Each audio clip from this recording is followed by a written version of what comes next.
Lalu bagaimana evaluasi program makan bergizi gratis yang sudah berjalan selama sepekan ini? Saya akan diskusikan bersama dengan dua orang tua siswa, Jubir Kantor Komunikasi Kepresidenan Hariko Satrio dan juga pengamat kebijakan publik Universitas Indonesia Visnu Juwono yang keduanya sudah hadir di studio. Selamat malam Bapak-bapak. Selamat malam. Kabar baik ya, kabar sehat? Sehat. Baik. Sehat. Pertanyaan pertama saya harus ke orang tua siswa terlebih dahulu ya, Bapak-bapak ya. Selamat malam, Bu Yuliana, Bu Sandi, apa kabar dengan Syaza di studio? Selamat malam, Mbak. Alhamdulillah sehat. Baik. Saya mau ke Bu Yuliana terlebih dahulu. Bu Yuliana, sudah sepekan, apakah selama sepekan ini anak Ibu setiap hari mendapatkan makan bergizi gratis itu satu, dan tanggapan anak Ibu seperti apa makanannya? Bagaimana suaranya putus-putus loh. Baik, Bu Yuliana, ini kan makan bergizi gratis sudah satu pekan ya, sudah satu minggu dari Senin sampai Jumat. Pertama, apakah anak Ibu setiap hari mendapatkan makan bergizi gratis tersebut? Kedua, tanggapan anak Ibu terhadap makanannya seperti apa? Ya, baik, yang tanggapan dari saya, anak saya sangat senang dengan program yang diadakan oleh pemerintah, makanan bergizi. Mereka sangat antusias untuk menyambut makanan yang diberikan setiap hari, dimulai dari tanggal 6 Januari sampai pada hari ini, tanggal 10 Januari. Kami juga orang tua sangat berterima kasih kepada Bapak Presiden, Bapak Prabowo, atas apa yang sudah program yang sudah diberikan kepada kami, khususnya Kabupaten Kupang, SD Impres, Nol Baki. Tapi kami sebagai orang tua juga di sisi lain punya kekhawatiran, Bu, karena satu sisi lainnya ada sekolah lain yang mengalami muntah-muntah. Jadi kami orang tua juga perlu penjelasan dari mana makanan ini mengandung apa-apa begitu. Baik. Bu, seperti itu. Bu ada Yuliana, ahli-ahli baik Bu Yuliana, saya mau tanya. Ya, Tadi Anda mengatakan bahwa di sekolah lain ya Bu, ceritanya ada yang muntah-muntah anaknya. Apakah ini setelah memakan makanan yang diberikan dalam program makan bergizi gratis tersebut, Ibu, kalau yang dari Ibu ketahui? Tidak, Bu, ini dari sekolah lain. Kami mendengarkan sekolah lain yang ada anaknya mengalami muntah-muntah setelah makan makanan bergizi ini, Bu. Okay. Jadi kami orang tua SD Impres Nol Baki juga merasa khawatir, Ibu, atas kejadian tersebut. Baik, baik. Saya sekarang ke Bu Sandi. Bu Sandi, bagaimana Bu Sandi sepekan ini setiap harikah dapat, kemudian tanggapan anak Ibu seperti apa? Apakah juga ada kendala-kendala yang seperti dialami oleh rekan-rekannya Bu Yuliana di sana? Alhamdulillah, sejak diberikannya makanan bergizi gratis dari hari Senin sampai dengan tadi siang, sudah berjalan dengan lancar dan sukses. Alhamdulillah, karena kami berada di lingkungan Lanut Halim, jadi alhamdulillah ada support dari Bapak Komandan Lanut Halim, juga Bapak Kasau. Makanya kami sangat berterima kasih kepada Bapak Prabowo atas program makan bergizi gratis yang diberikan kepada anak-anak siswa-siswi sekolah sekarang ini. Sangat terbantu, Mbak. Dan anak saya, khususnya anak saya, itu sangat menyambut dengan antusias. Alhamdulillah, makanan juga sudah bervariasi. Jadi anak-anak juga senang memakannya. Alhamdulillah khususnya. Nah, saya juga kalau makan habis, Mbak. Terima kasih. Baik. Baik Bu Yuliana, terima kasih Bu Sandi. Bu Yuliana, tadi di SD mana yang Ibu ketahui anak siswanya mengalami muntah-muntah setelah makan MBG, Ibu? Di SD Santo Yosef Nol Baki, Ibu. Kalau kami di SD Impres Nol Baki masih aman, Ibu. Baik. Baik. Ibu, di sini ada perwakilan dari pemerintah, saya langsung tanyakan saja. Bapak, ini ada keluhan Bapak di SD Santo Yosep, temannya, rekannya dari Bu Yuliana, anaknya katanya ada yang muntah-muntah setelah makan MBG. Baik, terima kasih Mbak Seza. Kami sudah mencatat, pertama kami ucapkan terima kasih yang sebesar-besarnya kepada Ibu Rina ya, Ibu Kepala Sekolah tadi, kemudian Ibu Yuliana, kemudian juga Ibu Sandi. Ya, Mbak Seza, pertama kita sangat bersyukur ya, sejak hari Senin sampai hari Jumat, artinya kan sudah 5 hari ini, kita bersyukur kita sudah berhasil memproduksi lebih kurang 2.500.000 porsi makanan. Porsi makanan bergizi gratis dan sudah berhasil didistribusikan dengan baik kepada para penerima manfaat.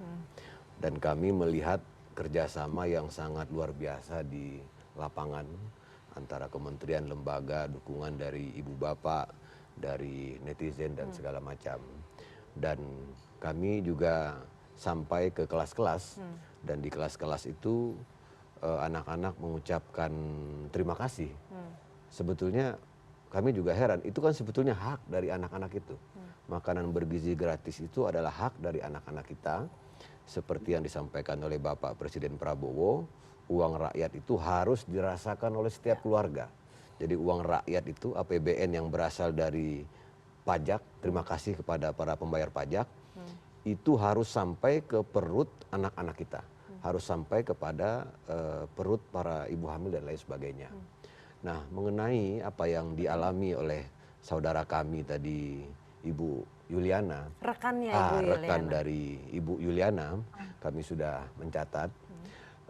Namun perlu kami sampaikan di dapur Satuan Pelayanan Pemenuhan Gizi itu standarnya itu sangat-sangat ketat sekali, ya. Artinya dari pembelian bahan, kemudian dapur itu ada pintu masuknya, ada pintu keluarnya. Kemudian ketika kita masuk ke dapur itu, kita pakai sarung tangan, pakai masker, bahkan kita pakai sandal khusus. Kemudian pakai penutup kepala, baru boleh masuk. Kemudian itu juga dipisah ya, antara pemotongan daging, pemotongan sayur. Kemudian setelah itu ada proses pengolahan, pemorsian. Kemudian itu makanan itu diantarkan dengan mobil khusus untuk mengantar makanan. Dengan piring khusus juga. Kemudian setelah itu, setelah didistribusikan, piring itu dibawa kembali, dicuci dengan standar yang sangat tinggi, kemudian juga disiram air panas. Nah, artinya kita akan melakukan pengecekan apa sebetulnya yang terjadi di sana. Namun kita sekali lagi kita mengucapkan terima kasih kepada Ibu Yuliana yang telah menyampaikan ini.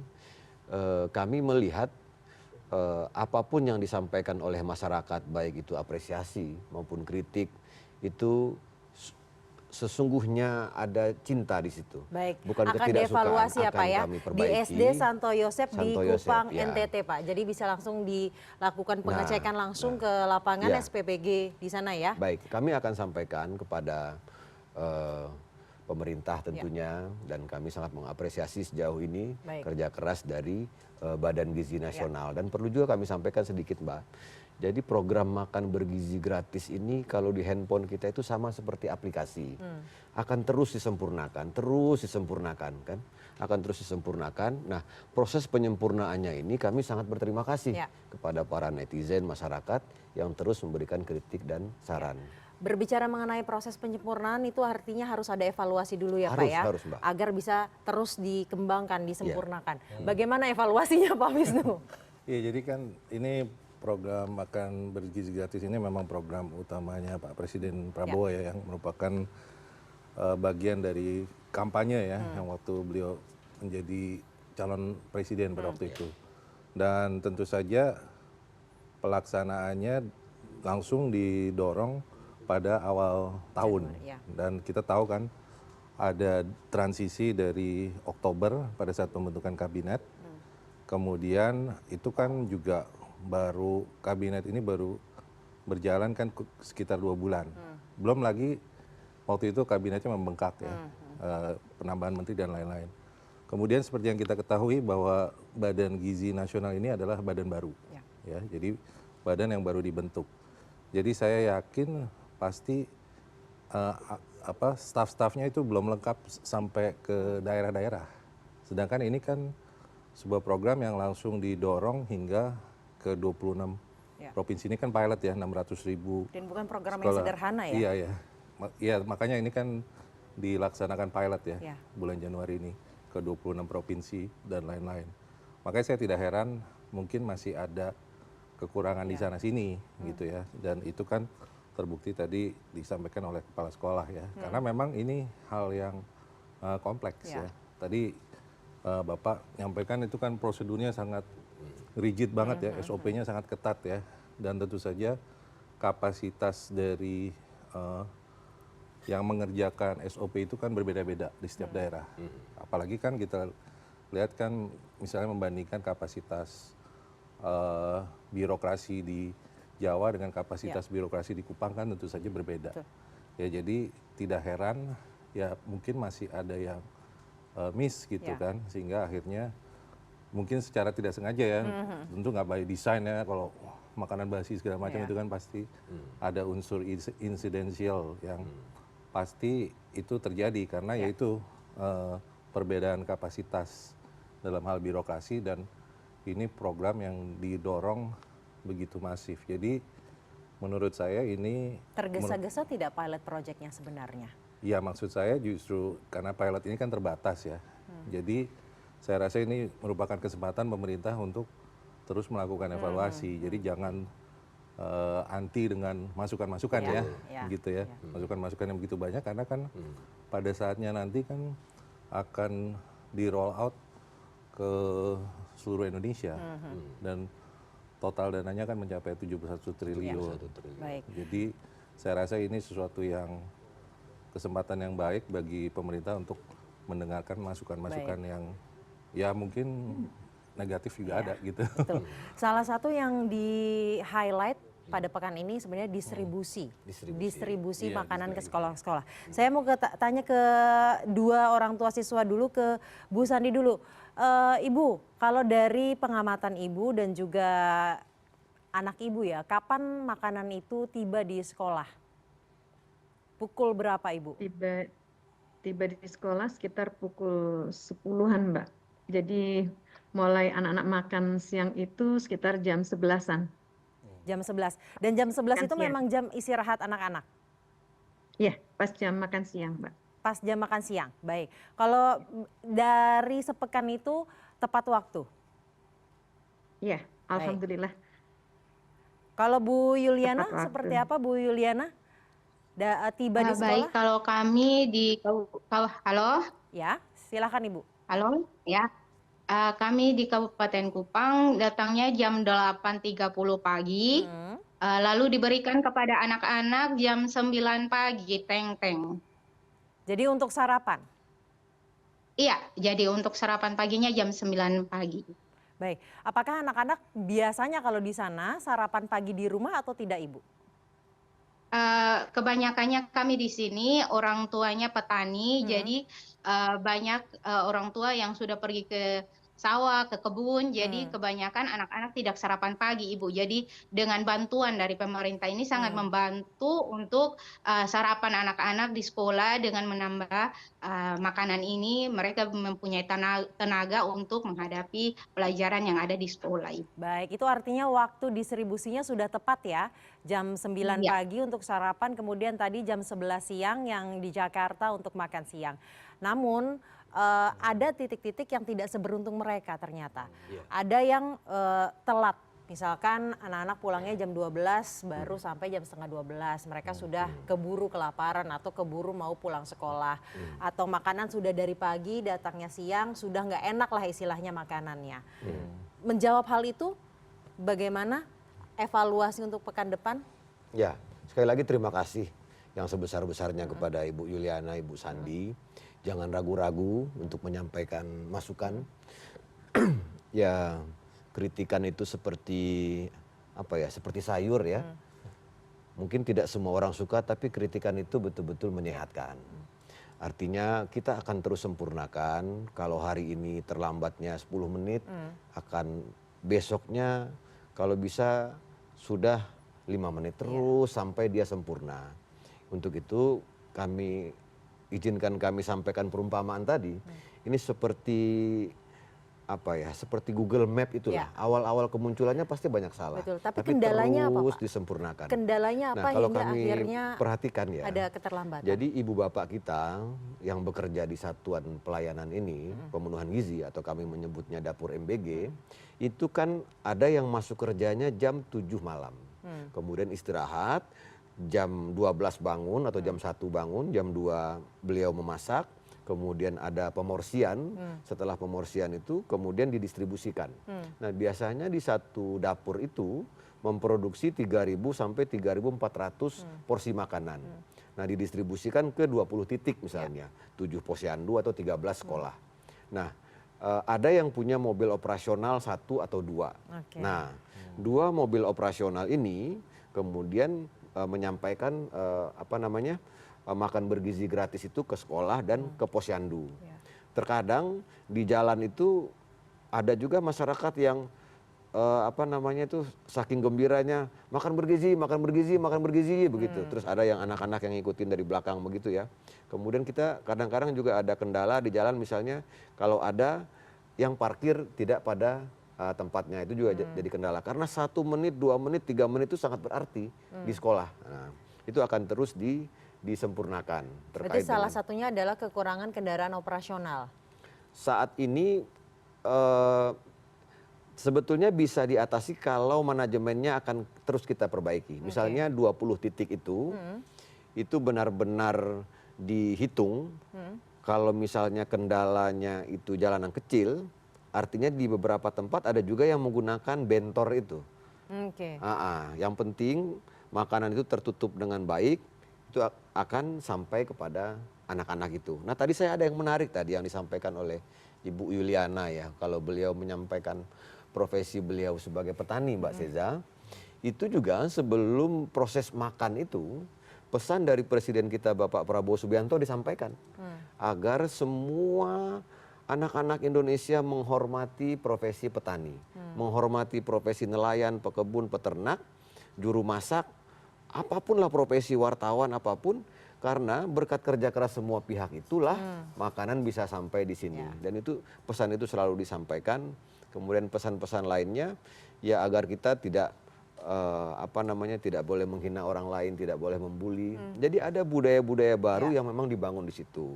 Misalnya kayak di Jawa Timur, ada pengakuan dari seorang ibu, anak saya itu tidak suka makan sayur. Tapi begitu makan bersama, loh kok habis sayurnya? Jadi ada hal-hal yang kalau dia sendirian dia tidak habis makan sayur misalnya, tapi kalau dia bersama-sama dia bisa makan sayur. Baik. Itu yang kebersamaan-kebersamaan seperti itu yang Pak. kita harapkan terus muncul dalam program ini. Saya mau ke Pak Visnu. Apakah solusi menambah kendaraan operasional itu atau menggunakan bentor tadi bisa menjadi solusi jangka panjang yang baik, apalagi untuk postur APBN dan pembiayaannya, atau sebenarnya ada solusi lain? Ya, jadi ya itu mungkin salah satu kendala ya, tapi di satu sisi juga kan mungkin bisa diperkirakan misalnya moda transportasinya gitu ya, kualitas kendaraan, kemudian juga kualitas jalan, misalnya kualitas jalan kan daerah-daerah yang terpencil itu kan biasanya kualitas jalannya nggak bagus ya. Nah itu jadi juga perlu menjadi perhatian gitu.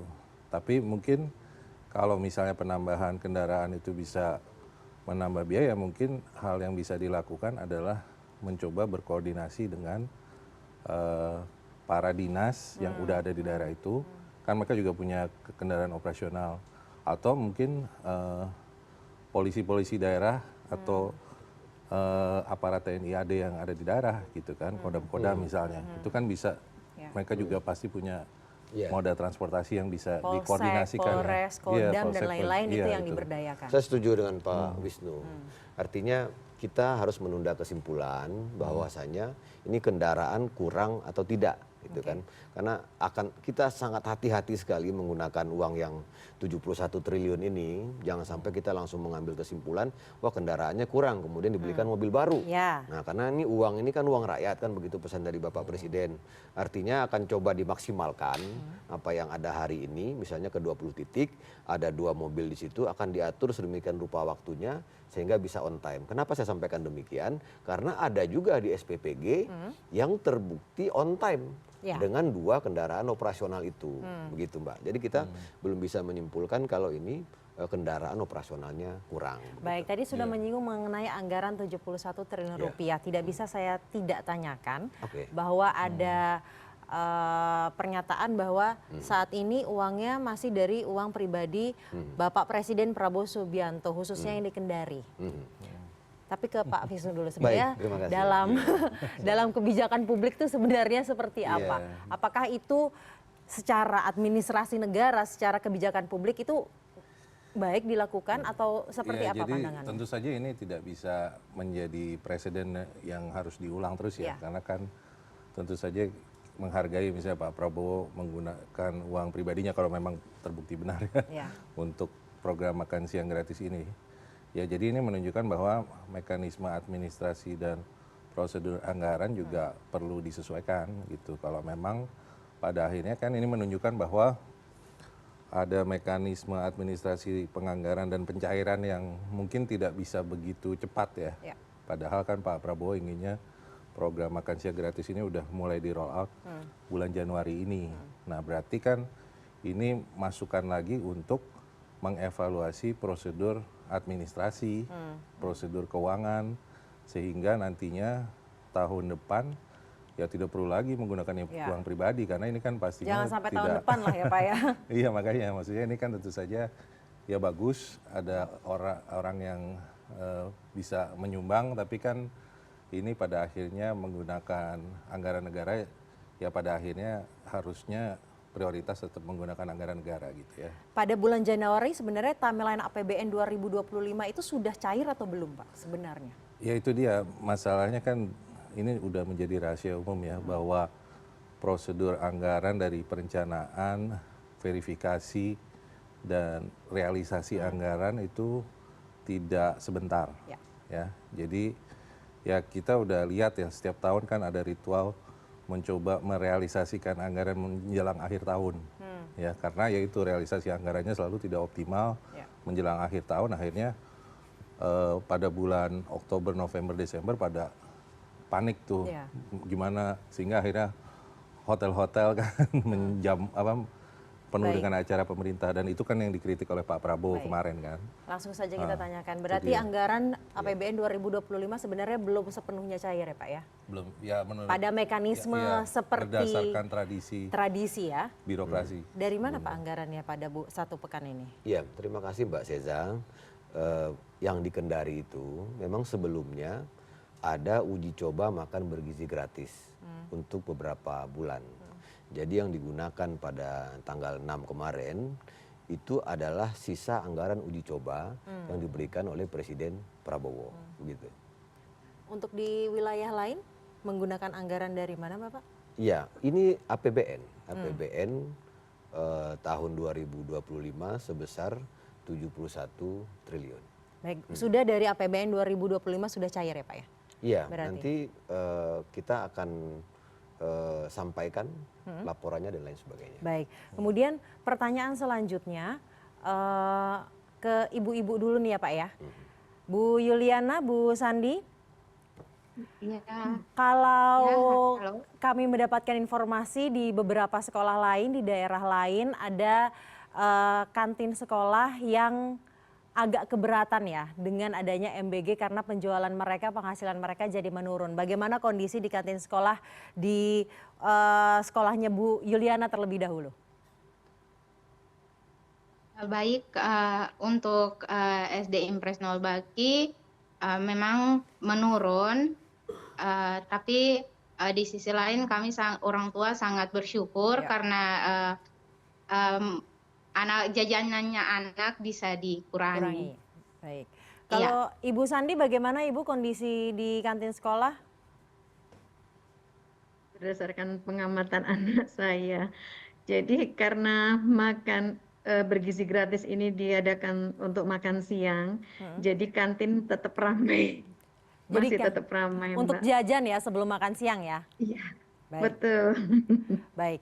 Mungkin agak menurun, mungkin dibanding dengan sebelumnya. Cuma karena pagi anak-anak mungkin ada yang belum sarapan juga, jadi kantin masih tetap ramai. Baik. Pak Visnu, satu sisi sebenarnya bagus ya anak-anak mengurangi jajanan mereka, tapi sisi lain kita tidak bisa menafikan bahwa para penjual kantin ini pendapatannya berkurang, pemasukannya berkurang. Iya. Sebenarnya dengan program makan bergizi gratis ini, apakah bisa saja memberikan solusi justru merangkul kantin atau jajanan-jajanan setempat misalkan dari kebijakan publik? Ya, Apakah itu kan sebenarnya yang kebijakan yang bisa dijanjikan dilakukan? oleh pemerintah ya. Pada akhirnya kan memang pemerintah yang saya dengar ya, yang tidak yang saya baca di media ya, bahwa ya pertama akan menggunakan aparat birokrasi, kemudian nanti tahap akhir ada kemitraan dengan pihak swasta. Ya. Nah, tentu saja tadi saya juga barusan baca berita-berita banyak juga warung-warung yang mengeluh ya, karena orderannya jadi berkurang gitu, yang biasanya dibeli oleh anak-anak gitu. Nah, ini tentu saja menjadi bahan evaluasi dari pemerintah gitu ya nantinya, supaya kan inginnya adalah program makan siang gratis ini harusnya win-win ya. Jadi tidak ada, terutama untuk kalangan menengah bawah. Dalam hal ini tentu saja pengusaha warung dan UMKM di daerah kan. Nah, ternyata ada efek seperti ini. Nah, pemerintah tentunya harus menyiapkan skema-skema di mana bisa membuat para UMKM dan penjual warung ini bisa dirangkul ya, bisa berpartisipasi dalam program makan bergizi gratis ini.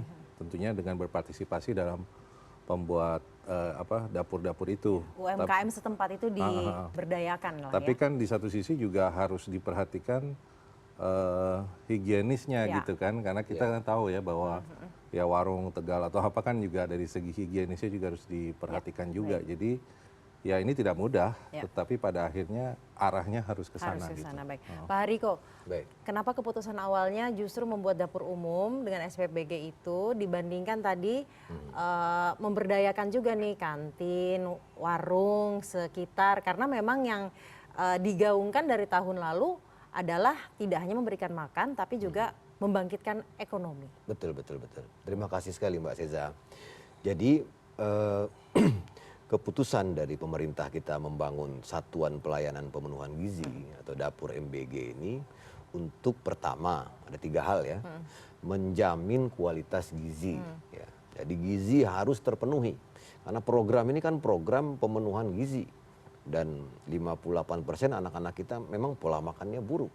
Belum ada stunting, kemudian kekurangan darah dan lain sebagainya. Kemudian yang kedua, kebersihan.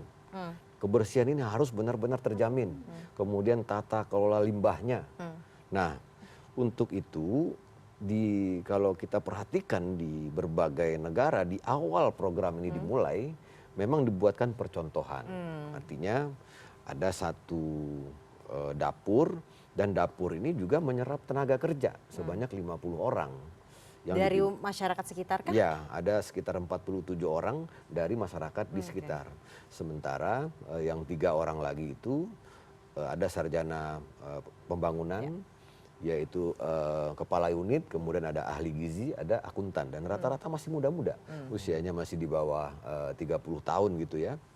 Kemudian kalau program ini berjalan masif, Presiden mengatakan akan ada dana yang bergulir di desa itu sekitar 8 miliar karena program ini.